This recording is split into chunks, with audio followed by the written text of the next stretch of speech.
जो solar panel लगे हुए हैं उन सोलर पैनलों के ऊपर जो बिजली का उत्पादन हो रहा है वो अक्सर 50% तक ही उसका सोलर पैनल पावर बना रहे हैं। अब किसी को ये महीना के बाद में सर्दी शुरू हो गई है तो कोई कुछ ना कुछ पानी गर्म करने के लिए इस्तेमाल करेंगे, हीटर वगैरह, तो बिजली का यूनिट खपत ज़्यादा होगा और बिजली का उत्पादन कम होगा, तो उनको बिल ज़्यादा आएगा। तो बिल ज़्यादा ना आए और सारी चीज़ मेंटेन रहे तो उसके लिए क्या ज़रूरी है? सबसे इम्पोर्टेंट ज़रूरी है सोलर पैनल की क्लीनिंग करना। क्लीनिंग करने से पहले का मैं वीडियो दिखाऊंगा कि किस तरह से वो क्लीन नहीं था और उस टाइम पे कितना किलोवाट का बिजली बन रहा था। फिर एक बार जब क्लीन हो जाएगा उसके बाद का स्टेटस भी मैं दिखाऊंगा कि वहाँ पे कितनी बिजली बन रही है और कितना पावर प्लांट में इंक्रीज हो गया है। तो हमें इंक्रीज करने के लिए जीरो इन्वेस्टमेंट के अंदर यदि हमारा इफ़िशियंसी किसी इंस्ट्रूमेंट का बढ़ाया जा सकता है, यानी हमारा इन्वर्टर हो गया, सोलर प्लांट हो गए, सोलर पैनल हो गए, सब कुछ सिस्टम को मिला करके, तो इसके ऊपर मैं अभी ये वीडियो बनाने से पहले मैं समझाना चाह रहा हूँ कि क्यों आवश्यक है और लगभग कितने दिनों में इसकी ज़रूरत पड़ती है। जनरली ये देखा जाता है कि एरिया में पोल्यूशन, ज़रूरी नहीं है कि पोल्यूशन कैसे हो रहा है, हमारी गाड़ियाँ निकलती है, धूल मिट्टी उड़ती है, स्पेशली अभी दीपावली के लिए तो ये करना ज़रूरी है, कंपलसरी है, इसके अंदर कोई ऑप्शन है ही नहीं कि ये ना किया जाए। बारिश के टाइम पे बारिश होती है तो अपने आप धुलाई हो जाता है, लेकिन जब बारिश नहीं है उस टाइम पे ये लंबे टाइम तक अपना नुकसान चलता रहता है। उस नुकसान के बचाने के लिए मैंने ये इम्पोर्टेंट टिप्स लिया है। अब मैं वीडियो को पॉज करता हूँ और जब ग्राउंड में पहुँचेंगे, जिस जगह पे जहाँ पे काम करने वाले हैं, उसमें क्या ज़रूरी चीज़ें हैं जो सावधानी रखने वाली है, उसमें एक ये है कि जो ऑन ग्रिड इन्वर्टर होते हैं उनके अंदर जो डीसी पावर इन होता है सोलर पैनल से इन्वर्टर के अंदर, उसके अंदर जो अंदर ऑक्सीलेशन होता है, जो एसी को डीसी कन्वर्ट करने वाला सर्किट होता है, उसकी वजह से रिपल वोल्टेज और पैनल के ऊपर आपको टेस्टर जलता हुआ दिखाई देगा और वो एसी डीसी के साथ साथ आपको एसी के सिम्टम मिलेंगे। तो उस टाइम पे कोशिश करो कि आपका थोड़ी देर के लिए सोलर सिस्टम को शट डाउन कर दें। दूसरा सावधानी में बात रखने वाली बात है कि सुबह या शाम को ही सोलर पैनल का मेंटेनेंस किया जाए। जब धूप रहेगी 11 बजे से लेकर के स्पेशली आपके 3 बजे के बीच में, जब सोलर पैनल का वॉश करते हैं, सडन पानी गिराते हैं तो वहाँ ग्लास क्रैक हो सकते हैं। तो उस चीज़ का स्पेशली ध्यान रखें, सुबह या शाम को ही ये काम करना चाहिए। अब आप एक सवाल पूछोगे कि यार ऐसा क्यों बोल रहे हो आप, बारिश आती है तब भी तो पानी गिरता है ना, तब तो कभी कोई सोलर पैनल अभी तक क्रैक नहीं हुए। लेकिन उसके लिए मैं ये बता दूं, कभी भी बारिश डायरेक्ट नहीं आती है। बारिश आने से पहले एकदम ठंडी हवाएं चलती है और उसकी वजह से पैनल के टेम्परेचर बहुत डाउन हो जाते हैं, उसके बाद ये बारिश आती है। तो वो मैंने आपके कमेंट करने से पहले चीज़ को बता दिया, वो चीज़ को तो अभी आप मेरे ख्याल से कमेंट नहीं करेंगे, लेकिन फिर भी कुछ सवाल होता है तो कमेंट सेक्शन में डाल के पूछ सकते हैं, मैं उसका जवाब दूँगा। अभी मैं इसके वीडियो के 3 पार्ट में वीडियो बनाऊंगा। एक आपको इंट्रोडक्शन दे दिया, फाइनल कंक्लूजन तो बाद में दूंगा। इन्वर्टर के आउटपुट या जो पावर सोर्स जो इलेक्ट्रिक बन रही है उसके सिम्टम 3 तरह से मैं दिखाऊंगा। पहले के, वॉश करने के बाद के, और फाइनल कंक्लूजन में आपको ये समझ में आएगा कितना % बेनिफिट हुआ है। ठीक है, ओके, अभी मैं पाज करता हूँ। मैंने वीडियो बनाना शुरू किया है।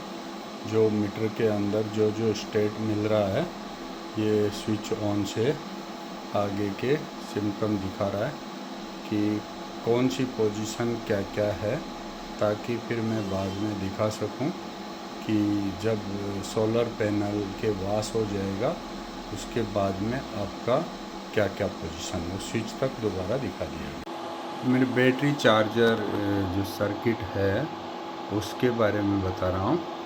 ये है जो मेन इनपुट MCB है और ये आउटपुट MCB है, और इसमें 12 वोल्टेज और 24 वोल्टेज, 36 वोल्टेज और 48 वोल्टेज, चारों तरह की चार्जिंग की सुविधा है।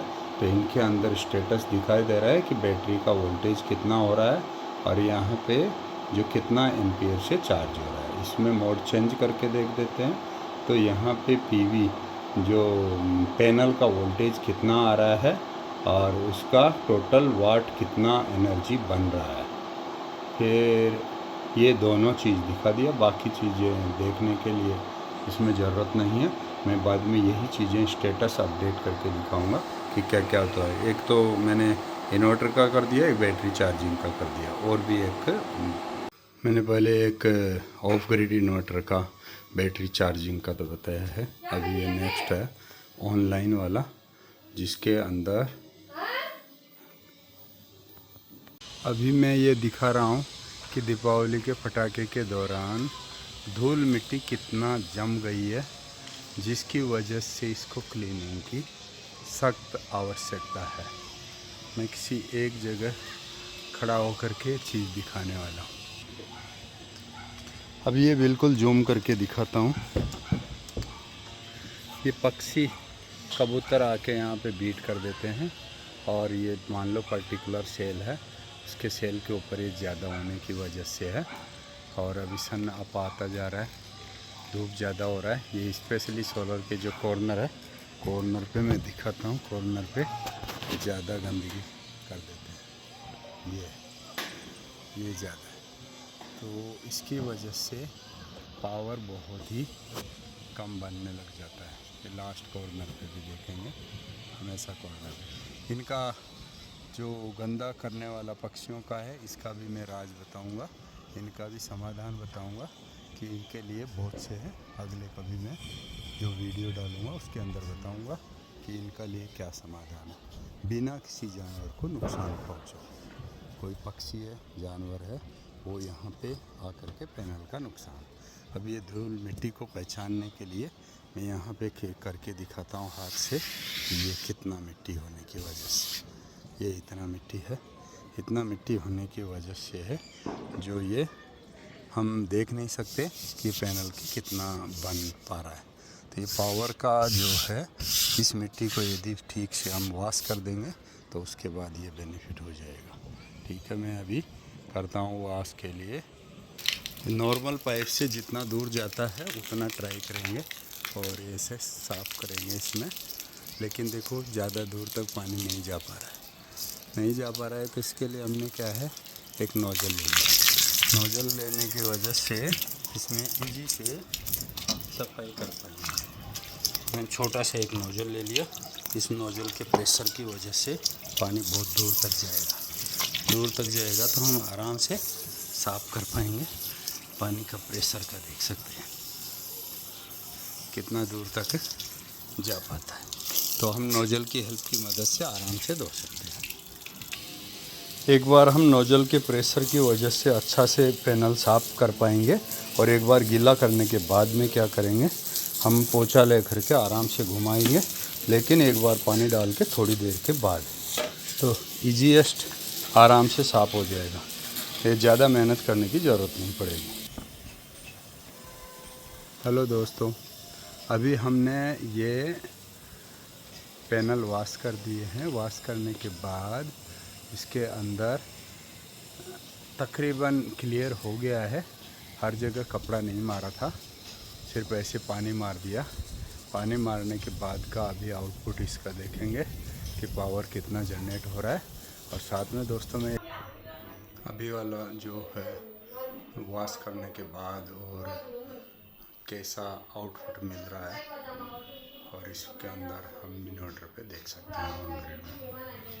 और ये इसके अंदर इसका रेटिंग भी मीटर के अंदर ये फ्लैश अंदर। अगले 2 चार्जर का और भी बताने, चार्जर और ऑफलाइन इन्वर्टर के और भी बताने वाला हूँ। पैनल वॉश होने के बाद का अभी चार्जर का जो आउटपुट है वो दिखाया जा रहा है। स्टैटिक आउटपुट यहाँ पे 12 एम्पियर 0.2 एम्पियर स्टैटिक आ रहा है। 56.2 वोल्टेज बैटरी है। ये इसलिए है कि बैटरी के वोल्टेज 54 वोल्टेज से ज़्यादा होने की वजह से बैटरी को ज़्यादा पावर की ज़रूरत नहीं है। लेकिन मैं एक बार लोड ऑफ करके और फिर दोबारा से चेक करा देता हूँ ताकि ये पता चले कि इंक्रीज हुआ है नहीं हुआ है।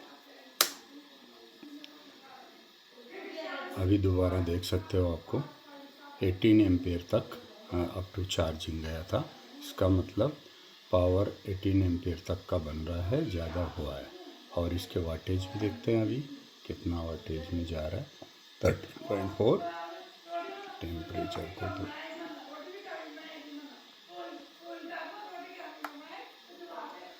ये इसके 815 वाटेज कंटिन्यू चल रहा है।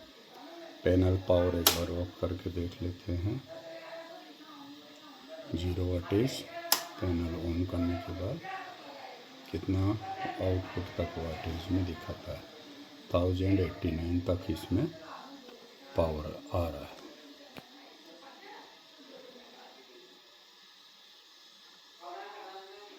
Nineteen ampere 19 power 19.3 continuous power मिल रहा है, जबकि पहले इसका तकरीबन 50% ही था। तो पैनल में काफ़ी डस्ट थी, अभी डस्ट क्लीन हो गई है। अब मैं सेम दूसरे का बताऊँ। स्विच ऑन से आगे का बैटरी मोड और बैटरी 26.71 में चार्ज कर रहा है। 57 वोल्टेज हो चुका है और ये 2.07 किलोवाट का अभी पावर जनरेट कर रहा है। बैटरी चार्ज नहीं होने से एक्चुअल और ज़्यादा परफॉर्मेंस देखा जा सकता है। तकरीबन हमारा जो परफॉर्मेंस है 33 to 50% तक इंक्रीज हो चुका है। ठीक है, यहाँ ही समझने की ज़रूरत है कि मेंटेनेंस बहुत ज़रूरी है। हाँ, अभी आप देखेंगे कि पहले से ज़्यादा पावर हो गया है।